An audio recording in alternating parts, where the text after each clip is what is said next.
کی طرح ہوگا کہ قال سبحانک ما یکون لی ان اقول ما لیس لی بحق، میرے لیے کیا ہو گیا، ما یکون لی، مجھے کیا ہو گیا، حضرت عیسیٰ جواب دے رہے ان اقول کہ میں ایسی بات کہوں ما لیس لی بحق جس بات کا میں حقدار نہیں، جس بات کی ذرا برابر مجھے حقانیت نہیں خدا بننے کی یا خدا بننے کے تصور کی، میں اپنے امتیوں کو کیسے کہہ سکتا ہوں کہ تم مجھ سے مانگو، تم مجھ سے سجدہ کرو، اور آج ہو رہا ہے۔ کتنے ایسے کلپ اللہ تعالیٰ، صرف حضرت عبدالقادر جیلانی علیہ الرحمہ ایک نہیں، آئے گئے نتو خیرے ہر بزرگ کے بارے میں بنا دیا گیا، اور ہم نے بزرگ کی ایک پہچان بنا لی۔ اسی لیے میں نے شروع میں کہا کہ انبیاء علیہ السلام کے نبی ہونے کے لیے معجزے ہوتے ہیں، اولیاء کے لیے کوئی چیز نہیں ہوتی۔ اولیاء کے لیے کیا معلوم، ان کی زندگیاں دیکھی جاتی ہیں۔ حضرت عمر رضی اللہ تعالیٰ کا دور تھا، حضرت عمر رضی اللہ تعالیٰ کے دور میں ایک شخص کے بارے میں یہ کہا گیا کہ حضرت یہ شخص بڑا نیک ہے، بڑا اللہ والا ہے۔ حضرت عمر رضی اللہ تعالیٰ نے فرمایا تم اس کے ساتھ 3 کام کیے ہو۔ کتنے؟ دیندار ولی پہچاننے کے لیے 3 کام کیے ہو؟ کہا کہ نہیں۔ پھر پوچھنے والے نے پوچھا کہ عمر آپ بتائیں کہ وہ کام کیا کیا ہیں؟ حضرت عمر رضی اللہ تعالیٰ نے فرمایا اس کے پڑوسی رہے ہو، پڑوسی رہو گے تو پتہ چل جائے گا کتنا نیک ہے۔ آج تو پڑوسیوں کا حال اللہ تعالیٰ ہماری حفاظت فرمائے۔ یہ گاڑی کھڑ گئی تو لڑائی، یہ کچرا پڑ گیا تو غلاٹا نہیں ہو رہا پڑوس میں، جبکہ نبی کریم صلی اللہ علیہ وسلم نے فرمایا کہ جبرائیل مجھے پڑوسیوں کے بارے میں اتنا بتاتے رہے، مجھے یہ شک ہونے لگا کہ کہیں پڑوسی وراثت میں حصے دار نہ بن جائے۔ کیا اسلام میں حقوق کے مانو پڑوسیوں کے گھر بیچنا ہے کسی گلی کا، سب سے پہلے گلی والوں کو پوچھیں۔ اب تو ویسا بیچ رہے ہیں تو مجبوری کا فائدہ اٹھا دیں گے۔ گلی کا ایک روکدار ہوتا نا، گلی کا کتا گلی میں شیر کا محاورہ، وہ غریبوں پر ظلم کرتے ہیں اور غریبوں پر ظلم کر کر ان سے سستے میں گھر لینا چاہتے ہیں۔ دونوں طرف سے اللہ تعالیٰ ہماری حفاظت فرمائے۔ جب دین نکلتا ہے اپنے دلوں سے اور دین نکلتا ہے گھروں سے، شریعت نکلتی ہے گھروں سے، جب نبی کریم صلی اللہ علیہ وسلم کی محبت گھروں دلوں سے نکلتی ہے، اس کے بعد یہ عالم ہوتا ہے کہ بھائی بھائی کا مال مار کر کھا رہا ہے، بہن بھائی کا مال مار کر کھا رہی ہے، اور بھائی بہن کا مال۔ ماں باپ کے مرنے کے لیے بچے دعا کر رہے ہیں، بچوں کے مرنے کے لیے ماں باپ تو نہیں کر رہا۔ تو میرا عرض کر رہا تھا کہ حضرت عمر رضی اللہ تعالیٰ نے کہا کہ پڑوسی بن کر دیکھو پتہ چل جائے گا کہ وہ کتنا نیک ہے، اس لیے کہ پڑوسی کے حقوق زیادہ ہیں۔ حضرت عبداللہ بن مبارک علیہ الرحمہ ایک بہت بڑے اللہ والے ہیں، امام بخاری سے پہلے جنہیں امیر المؤمنین فی الحدیث کہا جاتا تھا۔ حضرت کے ایک پڑوسی ایک یہودی رہتا تھا، وہ اپنا گھر بیچنا چاہا۔ کسی نے پوچھا کہ تمہارے گھر کی قیمت کیا ہے؟ اس نے اس دور میں کہا کہ 2000 درہم ہے۔ کسی نے پوچھا کہ بھائی یہاں تو مارکیٹ ویلیو 1000 درہم ہے، تو 2000 بول رہا ہے۔ انہوں نے کہا کہ تجھے پڑوسی معلوم نہیں، پڑوسی عبداللہ ابن مبارک ہے، میں میرے گھر کی ایک قیمت لے رہا ہوں، میرے پڑوسی کے گھر کی ایک قیمت لے رہا ہوں، اس لیے کہ اتنا اچھا پڑوسی ہے کبھی تجھے غصہ ہوتے ہوئے نظر نہیں آئے گا، کبھی سب سے پہلے پڑوس میں دیکھ کر دیکھ لے، پھر بزرگیت پتہ چل جائے گی۔ دوسرا فرمایا اسے قرض دے کر دیکھ لے، پیسہ مال دولت وہ واپس کرے گا نہیں کرے گا، یا تاخیر ہو جائے گی، بتائے گا نہیں بتائے گا کہ کب دوں گا میں۔ جس کے معاملات اچھے نہیں، اب جتنے بزرگاں ہیں ان کو خرچ کہاں سے، تحفے دیتے جاتے ہیں، ان کے پاس پڑا سو پیسہ کھا لے تو بس ہے، روز ایک کار بک کرے تب بھی بس پیسے ختم نہیں ہوتے ان کے، نہیں 10 روپے کا کرم جو دیتے ہیں اڑاتے ہیں پیسے۔ اللہ ہماری حفاظت فرمائے۔ سمجھ میں کب آتا قوم کو، مسلمانوں کو سمجھ میں نہیں آتا۔ کون سے ایسے بزرگ ہیں بتائیں جو کہیں کہ میرے گھر میں فاقہ چل رہا ہے، میرے گھر میں کھانے کے لیے کھانا نہیں ہے؟ کسی اللہ والے کے سنیں آپ؟ شان سے کہتے ہیں اللہ تعالیٰ مرغ مسلم کھلا ہے، لیکن خدا مت بنیے، الہ مت بنیے، اللہ تبارک و تعالیٰ کی برابری مت کیجیے. تو کہا کہ معاملات کر کر دیکھو کہاں معاملات, کس کے معاملات ٹھیک لے لیے تو دینے کا نام نہیں ہے. نہیں کتنوں کے پیسے ڈبا کر چھوڑ دیے گئے. اچھے داڑھی والے, اچھے جھبے والے. پیسے ایک ایسی چیز ہے, خدا کا ڈر ہوتا اور اللہ کے رسول صلی اللہ علیہ وسلم کی شریعت سے محبت ہوتی, وہ اللہ کو ڈر کر پیسے واپس کر دیتا. تیسرا فرمایا اس کے ساتھ سفر کر کر دیکھو. سفر میں اچھے اچھوں کی پول کھل جاتی ہے. یہاں گھر میں بیٹھ کر میں تسبیح پھرا رہا ہوں, گھر میں بیٹھ کر میں تہجد پڑھ رہا ہوں, یہ شکار میں بیٹھ کر میرے کپڑے. سفر میں ہر ایک کو پتا چل جاتا ہے کہ نماز کا کتنا وقت ہے, کیا وقت ہے, کب نماز پڑھ رہے ہیں, کیسے معاملات ہیں. کبھی غصہ بیاگ چھوٹ گئی, غصہ آیا تو اس غصے پر کنٹرول ہے یا نہیں ہے. حضرت عمر نے فرمایا یہ 3 کام کرو, ان تینوں کاموں میں اللہ اور اللہ کے رسول کو اگر وہ ڈرے, وہ خوف کھائے, تو وہ اللہ تبارک و تعالیٰ کا محبوب بندہ ہے, اللہ تبارک و تعالیٰ کے حصول پر چلنے والا ہے. لیکن آج ہر ایرے غیرے نتو خیرے کو, اور تصاویر بھی آج کل گھروں میں لگا رہے ان کی فوٹو, ان کی فوٹو.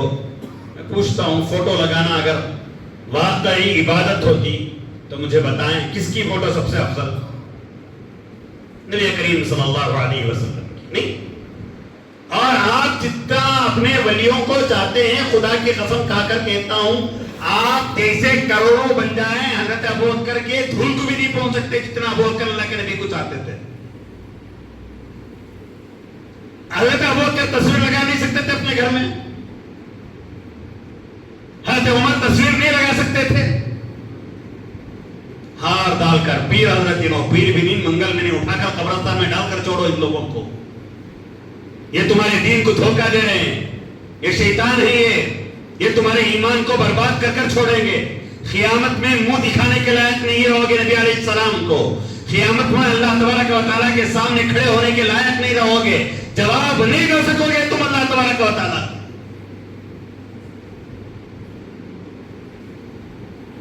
تصاویر اپنے گھر میں رکھتے ہیں, حرام کیا اللہ تبارک و تعالیٰ نے تصویر کو. یہاں تک کہ سامنے نمازی سے گزرے تو سترا رکھتے. معلوم نمازی, ہم نماز پڑھ رہے ہیں, ہمارے سامنے ایک چیز رکھتے ہم لوگ, بیاگ رکھے, کیا تو بھی رکھے, سترا. فقہاء نے لکھا ہے اس سترے کو بھی سر کے برابر نہیں رکھنا. کس کے برابر؟ زور سے بولو. کیوں؟ فقہاء سے پوچھا گیا کہ سر کے برابر کیوں نہیں رکھ سکتے؟ لکڑی رکھے, بیاگ رکھے, کچھ بھی رکھے کہ سامنے والا گزرنے والا گزر جائے میرے سامنے سے. فقہاء نے لکھا کہ دور سے دیکھنے والا یہ نہ سمجھے کہ یہ لکڑی کو سجدہ کر رہا ہے, یہ بیاگ کو سجدہ کر رہا ہے. اس لیے یا تو اپنے داہنی جانب سترا رکھیں یا اپنی بائیں جانب سترا رکھیں, داویں کھندے کی طرف یا سیدھے کھندے کی طرف. اب مسجدوں میں گزرنے والوں کا بڑا مسئلہ, انہیں پلر کھڑ کو رہتا, سجدہ سر ادھر رہتا, کیا کہتے ہیں, کھندا پلر کو لگ لے کر ہے. ہم نہ معلوم ہے شریعت ہمیں گزر رہے تو ہم نہ کھڑا تھا. اکلا 3 دن جماعت میں جا کرتا نا, انہیں کیا کرتا, کھڑو حضرت نماز پڑھ رہے ہیں. معلوم نہیں دین, شریعت معلوم نہیں. شرک سے اتنا بچا گیا کہ شرک کا جہاں شائبہ بھی ہو, دیکھنے والے کو یہ سمجھے کہ کہیں اس کا سجدہ نہ کرے.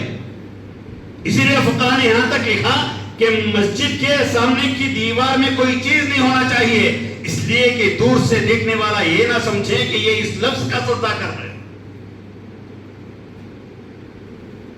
اور آج ہمارے گھروں میں نہیں ہے, کئی گھروں میں تو اللہ حفاظت فرمائے چراغ بھی سلگا کر رکھتے ہیں فوٹو کے ساتھ. نہیں کہ تو میں فوٹو منگا کر دکھا سکتا ہوں آپ کو. موم بتی سلگا رہے ہیں, پھول روزانہ پھول, پوجا چل رہی ہے. گنپتی کے فوٹو میں, اس بزرگ کے فوٹو میں کیا فرق رہ گیا؟ جو اولیاء ہوتے ہیں, جو اللہ والے ہوتے ہیں, وہ تمہیں اللہ سے ملاتے ہیں, وہ تمہارا سجدہ نہیں, آج تو سجدے کرا رہے نہیں کر رہے. کیا تو بھی بولے تو تعویل, سجدہ وہ عبادت کا نہیں, تعظیم کا سجدہ تعظیم کا سجدہ بھی ہوتا تو نبی علیہ السلام سے صحابہ نے پوچھا تھا، جب قیصر و کسریٰ جا کر صحابہ آئے، جب باہر ممالک کو جا کر آئے، دیکھے بادشاہوں کو سجدہ کر رہے ہیں، صحابہ آئے نبی کریم صلی اللہ علیہ وسلم کے دربار میں اور عرض کیا کہ یا رسول اللہ صلی اللہ علیہ وسلم، یہ دنیا کے بادشاہوں کو دنیا دار سجدہ کرتے ہیں، آپ نے ہمیں دین سکھایا، ظلمت سے نکال کر آپ اجالے میں لائے، آپ ضلالت سے نکال کر آپ ہدایت کی طرف لائے، اے نبی کریم صلی اللہ علیہ وسلم آپ اجازت دیں، ہم آپ کو سجدہ کرتے ہیں۔ میرے آقا محمد رسول اللہ صلی اللہ علیہ وسلم نے فرمایا، اگر میں سجدہ کرنے کا میری امت میں کسی کو حکم دیتا تو بیوی کو حکم دیتا کہ شوہر کو سجدہ کرے، اور وہاں بھی حکم نہیں دیا کہ شوہر کو سجدہ کرے۔ سجدہ نہیں ہے شریعت میں، سر جھکانا نہیں ہے۔ جب نبی کریم صلی اللہ علیہ وسلم کو صحابہ نے سر نہیں جھکایا، سجدہ نہیں کیا، آپ کا گزر کون سا کھیت کا مولی ہے؟ ایسے جتنے افراد کو دیکھیں گے سمجھ جائیں یہ دجالی فتنہ ہے، سمجھ جائیں یہ دین کے دھوکے باز ہیں، یہ شریعت کے دھوکے باز ہیں، یہ لٹیرے ہیں نبی علیہ السلام کے دین کے، یہ قرآن کے لٹیرے ہیں، یہ تمہارے ایمان کے ڈاکو ہیں۔ کوئی آتا ہے پیسے لے کر جاتا ہے، کوئی چور آتا ہے تمہاری دولت لے کر جاتا ہے، تمہارے دکان کے مال کو لے کر جاتا ہے، تمہیں غصہ آتا ہے، حضرت آئے اور چوری کر کر چلے گئے، وہ پیسے تھے 1 لاکھ کا، 2 لاکھ کا مال تھا یا 10 لاکھ کا مال تھا، جتنا زیادہ مال ہوتا ہے اتنا غصہ تمہیں آتا ہے۔ یہاں ایمان جا رہا ہے، ایمان جانے کا مطلب جنت گئی، ایمان جانے کا مطلب اللہ کے نبی کا دیدار گیا، ایمان جانے کا مطلب جنت میں صحابہ سے ملاقات گئی، ایمان جانے کا مطلب جنت میں اللہ تبارک و تعالیٰ کا دیدار گیا۔ اور آج چل رہا ہے دھندا، حرام کا دھندا کون سا معلوم؟ سب سے آسان دھندا یہ عملیات کا، دوسرا مزاوروں کا، لاس کا کوئی شائبہ نہیں میں۔ کس کا؟ میں کپڑے کا دکان کھولیا، مجھے ڈر رہا تھا چلتا کی نہیں کی، آج چلیا کی نہیں کی۔ یہ 2 دھندے ایسے نا کبھی لاس نہیں، مرد بنے چلے نہیں تو بری کا تو پکا چلا رہے، اور اندازہ کرنے پھول بھی بوندی رکھ لے بیٹھا سوالے کا تو بزنس وچ بزنس۔ اللہ ہماری حفاظت فرمائے۔ ایسوں کو آپ چوروں کو دیتے ہیں، اور ایسے چوروں کے ہاتھ میں جب ایمان جاتا ہے تو پھر ان سے پیدا ہونے والے افراد بھی ایمان کے چور ہی ہوتے ہیں۔ لبادہ اوڑھ کر رہنا، لبادے کا نام شریعت نہیں ہے، کپڑوں کا نام شریعت نہیں ہے، اعمال کا نام شریعت ہے۔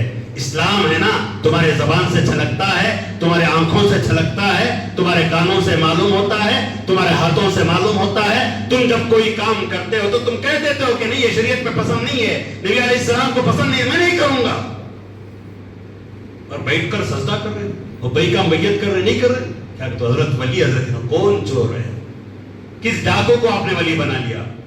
بات کرنے کی اجازت نہیں شریعت میں۔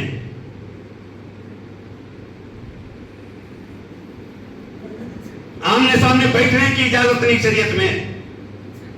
ہم یہاں فوٹو لے رہے ہیں، وہ بزرگ کے ساتھ کھڑے ہو کر ایک فوٹو، ایک بزرگ کے ساتھ کھڑے ہو کر، واہ، حضرت حفصہ کو نہیں سمجھ میں آیا، امی جان حضرت عائشہ کو جو سمجھ میں نہیں آیا، حضرت اسماء کو جو سمجھ میں نہیں آیا، حضرت زینب کو جو سمجھ میں نہیں آیا، حضرت ام کلثوم کو جو سمجھ، آج کی دور کی عورتوں کو سمجھ میں آ رہا ہے کہ تصویر لینا چاہیے محبت میں۔ آج کی دور کی عورتوں دیکھیں یہ سودا کیا ہے معلوم؟ قرآن نے کہا اولئک الذین اشتروا الضلالۃ بالہدی، یہی وہ لوگ ہیں جو گمراہی کو خرید رہے ہیں ہدایت کے بدلے۔ اسی لیے بارہا کہتا ہوں میں، دوسری تمام کتابیں پڑھنا چھوڑو، قرآن سمجھ کر پڑھنا شروع کرو۔ یہی وہ قرآن ہے جو طفیل دوسی نے سن کر ایمان لایا، عمر سن کر، کئی صحابہ ہیں جنہوں نے قرآن کو سنا بعد میں ایمان لائے، ان کا ایمان اتنا مضبوط تھا وہ غیرے نتو غیرے کی باتوں میں نہیں آیا کرتے تھے۔ اور آج آپ ولیوں کی کرامتوں کو دیکھتے ہو، جھبے کو دیکھتے ہو، اس کے کلر کو دیکھتے ہو، اس کی آئرن کو دیکھتے ہو، اس کی کرامتوں کو دیکھتے ہو۔ ہمارے پاس تو عالم یہ ہے کہ محنت کرنے والا عالم عالم نہیں، محنت کرنے والا بزرگ نہیں۔ ایک عالم دکان کھول لیا، کئی کو علماء کو سبیم، بھئی تجارت کرنا سنت ہے، کیا ہے؟ ایک عالم اچھی گاڑی میں پھرا اور کوئی بزرگ جسے ہم مانتے ہیں وہ تجارت کیا، ہم برداشت نہیں کرتے۔ ہمیں کیا تو ہمیں عادت بھی بگڑے تو ہم لوگ تحفے دے، دیکھو اب تجارت کرنے نہیں چھوڑے. بولتا ہوں ہماری قوم کی بربادی بتا رہا ہوں. مسجد میں چندے اچھے نہیں دیے, مسجد کے ذمہ داران پیسہ آیا تو بھی رکلے کو مسجدوں کو آرا سنگے سکا سوارے, اماموں کو تنخواہ نہیں دیے. اب کیا ہوتا, کیا تو بھی کرنا نا. اب کون کی ایک دیوانہ نکلا, انہیں بولے جمعرات کی فاتحہ کرو کر. کیا ہوا, یہ گھر سے 10 روپے کا کر مولانا کو فاتحہ کو بولے تو 100 گھر آ رہے تو موزن صاحب 50 گھر, امام صاحب 50 گھر, 10 روپے کے تو کتنے ہو گئے بھائی, 500 روپے خرچوں کو ہو گئے ان کو. اب 10 روپے نہیں چلتے, اب 50 روپے نا, 100 روپے. اس کے بعد انہیں ایک چہلم کرے, چھٹی کرے, کیا کیا کی کرے. بول ڈالے ہم نہ بلا کو فاتحہ دلے تو چلتی, نہیں تو شیطان ہے. تو کیا تو بھی خرافات ڈالتا ہے شیطان. شیطان نہیں چھوڑتا انہیں. عالموں کو نہیں بولا عالم نہ حضرت, کیسا حضرت, اللہ کو ڈر, انما یخشی اللہ من عبادہ العلماء. فاقے میں گزار دے, تکالیف میں گزار دے, اور کسی کے پاس نہ جھکے, اور اللہ تعالیٰ کے علاوہ کسی کے دربار میں نہ, اسے عالم کہا جاتا ہے. اسی لیے میں بارہا کہتا ہوں کہ ذمہ داروں سے مساجد کے اور عوام سے بھی کہ کھل کر چندہ دو اور کھل کر تنخواہ دو, اور اس کے بعد قانون لگا دو کہ کبھی غیر شرعی کام میں تمہیں دیکھا گیا, قرآن خوانی میں تمہیں دیکھا گیا, فاتحہ میں تو اسی وقت نکال دیا جائے گا, 3 مہینے کا ٹائم بھی نہیں. تمہیں مسجد میں دین پھیلانے کے لیے لایا گیا ہے, تمہیں شریعت پھیلانے کے. اگر تم شریعت کے خلاف کرو گے تو پھر ایسے امام کی ہمیں ضرورت نہیں, ایسے مؤذن کی ہمیں ضرورت نہیں. ایسا بولنا کہ تو تنخواہ بھی کتنی دینا, کم از کم گھر دیکھو امام صاحب کو 50,000 روپے, مؤذن صاحب کو گھر دیکھو 25,000 روپے دینا. اس کے بعد وہ تمہارے 10-12,000 روپے بھیک کی تنخواہ, اسے صاف بولتا ہوں میں, گھر بھی نہیں. ایڈجسٹ کر لو حضرت, تمہارا ایمان, تمہارے پیسے میں برکت حضرت, لے لو ہماری تنخواہ, تمہارے دکان کی میں منجے دیتا لو, برکت کے پیسے نکو تم نا. بولو بھی کیا تو بھی, ہمارے مون صاحب کی برکت کی تنخواہ لے لو. اٹھو کو تو بھی حضرت میرے دکان میں کتنی کمائی ہوتی کہ میں دے ڈال تو مہینے کو, مولوی صاحب کی تنخواہ آتے ہی مجھے دے ڈالنا, برکت کی تنخواہ دے رہا ہمارے تو ذمہ دار, لے لو برکت کی تنخواہ لے لو, کیوں نہیں لیتے. یہ سب دھوکہ دیتے ہیں, اور ہمیں بھی خوش ہو ہماری تنخواہ برکت کی کرتے. کیا بھی برکت کی تھی, گھر کا کرایہ دار کم کرنے کے لیے تیار نہیں. دکان میں گئے تو 2 روپے میں بھیک کی تھا, تم نہ گھر کو دے رہا ہوں حضرت, چاول 50 پر 8 روپے کلو, میں تم نہ 50 پر 7 کو 1 روپیہ کم کرا تو نہ ایسا دکھاتا, پورا میرا گھر انہیں چلا رہا. اللہ کا شکر, میرے اساتذہ کی جوتیوں کا صدقہ کون بولتا کہ اس کے پاس جاتا تھی. جہاں 100 جنن بولنے کے بولتے ہمیں مولانا کو دیے, ہمیں مولانا کو کرے, کتنی جگہ نہیں چل رہا. یہ کیوں ہو رہا ہے؟ جب مساجد کی ذمہ دار تنخواہیں نہیں دیتے, نہیں ہوتا تم نہ دینے, مسجد کھولو نہ کو, کیوں کھول رہے اتنی مساجد, یا کھل کر دو, یا نہیں تو ایسے خرافات بڑھتے جاتے قرآن خوانی کے نام پر. انہوں بولتے ہیں تمہارے گھر میں قرآن خوانی کرو, بہت دن ہوگا کرا کو, کی ہوگا, میرا زیب کیا ہوگا, یہ مہینے کی تنخواہ سے خالی ہوگا. اب تمہیں قرآن خوانی کرے تو کیا تو بھی ذرا لے لے تو. اللہ ہماری, ان کو جن کے گھروں میں قرآن پڑھنا نہیں آتا, جن کے گھروں میں ولی کی تصویر لگی ہے, انہیں قرآن پڑھنے نہیں آتا, باہر سے بلا کر پڑھاتے. وہ ولی کیسا ہوگا جس کی ولایت کے ہاتھ پر بیعت کیا اور وہ قرآن پڑھنا نہیں سکھایا. انہیں تمہیں تلقین نہیں کیا کہ قرآن پڑھو, اس نے تمہیں تلقین نہیں کی حدیث پڑھو, اس نے تمہیں تلقین نہیں کی کہ سورہ فاتحہ کیسے پڑھنا ہے نماز. پھر وہ کیسا ولی جس کی ولایت کے ہاتھ پر بیعت کرنے کے بعد تمہارے گھروں میں اللہ کے کلام کو پڑھنے کی تلقین نہ ہو. ایسے ہی اولیاء کے بارے میں یا اچھا